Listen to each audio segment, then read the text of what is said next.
बिस्मिल्लाहिर्रहमानिर्रहीम अस्सलाम वालेकुम। आज हम मैकेनिक्स का पढ़ेंगे topic gradient of a scalar field. Paper point of view से ये मोस्ट इंपॉर्टेंट लॉन्ग क्वेश्चन समझा जाता है। सबसे पहले डेफिनेशन देखते हैं।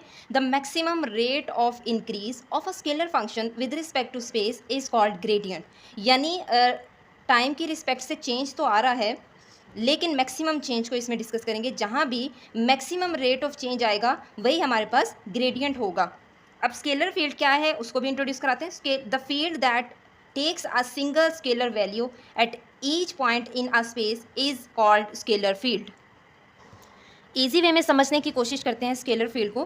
फॉर एग्जांपल मैंने यहाँ पर एक फील्ड कंसीडर कर ली। इस पॉइंट पर मैंने जो है टेम्परेचर कैलकुलेट किया, इस पॉइंट पर कहीं जाके इस पॉइंट पर टेम्परेचर कैलकुलेट किया, तो हर पॉइंट पर मुझे एक यूनिक डिफरेंट स्केलर वैल्यू मिली है, यानी डिफरेंट स्केलर वैल्यू मुझे मिल रही है उस फील्ड के अंदर हर पॉइंट पे। तो वही बेसिकली स्केलर फील्ड है। यानी यहाँ पर मैंने टेम्परेचर से डील किया, टेम्परेचर स्केलर फील्ड है। प्रेशर भी स्केलर फील्ड होता है।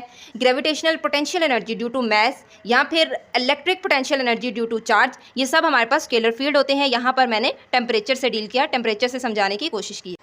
मैक्सिमम रेट ऑफ चेंज को अच्छे से समझते हैं। यहाँ पर मैंने एक कोऑर्डिनेट सिस्टम जो है कंसीडर किया है। उसके एक एक्स एक्सिस, वाई एक्सिस और जी एक्सिस तीनों डायरेक्शन देखी। ओरिजिन पे मैंने कंसीडर कर लिया कि टेम्परेचर जो है वो 10 डिग्री सी है। यहाँ से 3 पॉइंट आगे चलेंगे वाई एक्सिस में, तो मैंने देखा टेम्परेचर इंक्रीज हुआ 13 डिग्री सी हो गया फॉर एग्जांपल। अब यहाँ पे एक्स एक्सिस में 3 पॉइंट आगे बढ़े तो हमारे पास टेम्परेचर 11 डिग्री सी हुआ, यहाँ भी टेम्परेचर में चेंज आया। जी एक्सिस में मैंने 3 पॉइंट आगे देखा तो टेम्परेचर जो है वो मेरे पास हुआ 18 डिग्री सी। टेम्परेचर यहाँ भी चेंज हो रहा है with respect to position X, temperature यहाँ भी चेंज हो रहा है with respect to position Y, temperature जो है इस पॉइंट इस पे भी चेंज हो रहा है विद रिस्पेक्ट टू पोजीशन जी। लेकिन हमने ग्रेडियंट में डेफिनेशन में ही पढ़ा कि हमने किसको देखना है, मैक्सिमम रेट ऑफ चेंज को देखना है। तो मैक्सिमम चेंज जी पे आया, तो मीन्स मेरे पास ये जो है वो है basically maximum rate of increase यानी ग्रेडियंट। इसका फॉर्मूला होता है del operator phi is equal to ये एक्स कंपोनेंट के लिए, वाई कंपोनेंट के लिए और जी कंपोनेंट के लिए। ये जो टर्म है हमारे पास ये बेसिकली ग्रेडियंट फाई, हमने प्रूव भी यही करना है इसमें कि हमारे पास ग्रेडियंट फाई इसके इक्वल आए। तो ये क्या है हमारे पास, gradient of a scalar function phi x y and z. यानी हमारे पास यहाँ पर फंक्शन जो है वो कम्प्लीटली डिपेंड कर रहा है कोऑर्डिनेट्स पे। नेक्स्ट जियोमेट्रिकल इंटरप्रिटेशन देखते हैं, यानी मैथमेटिकल रिलेशन। सबसे पहले हमने 2 लेवल सरफेसेस कंसीडर की, एक है S1 और एक है हमारे पास S2। जो स्केलर फंक्शन है सरफेस S1 पे वो हमारे पास फाई है, और जो स्केलर फंक्शन S2 पे है वो है फाई प्लस डी फाई। हमारे पास जो एक पॉइंट हमने लिया, take a point A on surface S1 and point B and C on surface S2। यहाँ पर इसमें हमारे पास आइसो सरफेस, स्केलर फील्ड में आइसो सरफेस एग्जिस्ट करती है। आइसो सरफेस मीन हमारे पास जो है S1 में जो है स्केलर फंक्शन चेंज नहीं होगा, यानी इसके अंदर सेम रहेगा, और यहाँ S2 में स्केलर फंक्शन सेम रहेगा। A से B की तरफ मूव करते हुए ये फंक्शन में चेंज आया, लेकिन उस सरफेस के अंदर जो है वो स्केलर फंक्शन हमारे पास सेम रहेगा। नेक्स्ट देखते हैं हमारे पास पाथ क्या है। A से B पाथ हमारे पास है डी फाई यानी फंक्शन ओवर डी एन, और पाथ ए सी जो है हमारे पास वो है D phi over D R. अब इन दोनों में से हमें कैसे पता चलेगा कि मैक्सिमम रेट ऑफ चेंज किस में आ रहा है, ठीक है। अब हम क्या करेंगे, हमें पता है जिसका डिनोमिनेटर जितना ज़्यादा स्मॉल होगा वो हमें उतनी ही बड़ी वैल्यू देगा, उसमें उतना ही बड़ा चेंज आएगा। फॉर एग्जाम्पल मैं यहाँ पर कहती हूँ 10/2 है या फिर 10/5 है।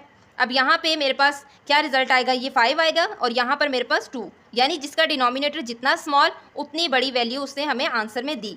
इन दोनों में से हम कैसे जो है पता लगवाएंगे कि इस किसका डिनोमिनेटर स्मॉल है। हमें पता है स्ट्रेट लाइन का जो है वो हमेशा स्मॉल होती है, स्मॉल पाथ होता है, तो इसका डिनोमिनेटर स्मॉल हुआ डी एन वाले का। मीन्स हमारे पास ये वाला जो है the maximum rate of increase of a scalar function ये वाला है। तो मैं यहाँ से कह सकती हूँ gradient phi is equal to D phi over D N, यानी ये मेरे पास क्या है, rate of increase in scalar function phi maximum, ठीक है। अब चूंकि इसकी कोई ना कोई डायरेक्शन भी है तो इसके ऊपर ये साइन लगाया और साथ में एन यूनिट वेक्टर। ये एन यूनिट वेक्टर कहाँ से आया, ये बेसिकली हमारे पास नॉर्मल एन यूनिट वेक्टर ही है। Now taking dot product of D R on both side, जहाँ पर मैंने डी आर का डॉट प्रोडक्ट ले लिया दोनों साइड्स पर। फिर मैंने क्या किया है, यहाँ पर एन यूनिट वेक्टर तो हमें पता है 1 के इक्वल होता है, तो क्या आएगा यहाँ पर डी आर कॉस थीटा आ जाएगा। अब ये डी आर कॉस थीटा किसके इक्वल है, फ्रॉम फिगर अगर हम कंपोनेंट्स बनाते हैं यहाँ पर देखिए इस लाइन पे हमारे पास बनेगा डी आर साइन थीटा, और यहाँ पर इस लाइन पे हमारे पास बनेगा डी आर कॉस थीटा। तो ये लाइन तो पहले ही डी एन के इक्वल है, तो यहाँ पर मैं डी आर कॉस थीटा की प्लेस पे डी एन पुट कर सकती हूँ फ्रॉम फिगर। यहाँ से डी एन से कैंसिल हो गया, तो मेरे पास क्या बचा, डिस्प्लेसमेंट वेक्टर डी एन को कैंसिल करने के बाद मेरे पास ये रिजल्ट बना, डी फाई की वैल्यू मुझे मिल गई। इसको जस्ट मैंने अरेंज करके लिख लिया, डी फाई को इस तरफ ले आई, gradient phi dot D R, this one is called equation 1। Now take a function phi depend upon the space coordinates. यहाँ से हम इसका पार्शियल डेरिवेटिव लेंगे, d phi is equal to partial phi over partial x d x, इसी तरह Y के लिए और इसी तरह जी के लिए। यहाँ पर मैं इसको कुछ इस फॉर्म में भी लिख सकती हूँ, ये देखिएगा, I unit vector dot product लेके यहाँ पर D X D Y D Z, I unit vector, इसको दोबारा से डॉट प्रोडक्ट सॉल्व करने के बाद फिर से मेरे पास ये रिजल्ट आएगा, आई डॉट आई 1 के इक्वल हो जाता है, तो ये डी एक्स इधर आ जाएगा, मेरे पास अगेन वही रिजल्ट बन जाएगा, जस्ट मैंने उसे खोल के लिख दिया ताकि मैं इजीली रिजल्ट निकाल सकूँ।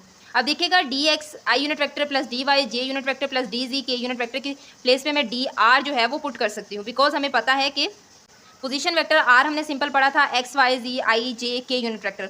लास्ट लेक्चर में हमने 2D से डील किया था, तो जस्ट ये वाला लिया था। आज हम 3D से यानी एक्स वाई जी तीनों प्लेन से डील कर रहे हैं, तो हम जी के यूनिट वेक्टर भी लेंगे। इसका अगर हम डेरिवेटिव लेते हैं तो इन सब के साथ डेरिवेटिव आ जाएगा, कुछ इस फॉर्म में बन जाएगा, तो मैं इस पूरे की प्लेस पे डी आर पुट कर सकती हूँ।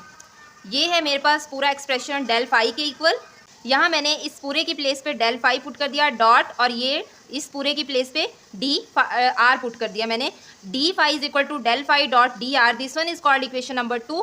अब देखिए हमारे पास इक्वेशन 1 और 2 दोनों की लेफ्ट हैंड साइड जो है वो सेम है, तो इन दोनों इक्वेशंस को कंपेयर करेंगे। नाउ कंपेयरिंग इक्वेशन 1 एंड 2, मैंने दोनों इक्वेशंस को कंपेयर किया, तो देखिए मेरे पास यहाँ से डी आर और डी आर कैंसिल हो गया, तो gradient phi is equal to del phi मेरे पास जो है फाइनल रिजल्ट आया है। यही हमारे पास मैथमेटिकल रिलेशन है for gradient of a scalar function. उम्मीद कर सकती हूँ आज के लेक्चर की आपको अच्छे से समझ आई होगी। थैंक यू सो मच, जज़ाकुमुल्लाह खैर।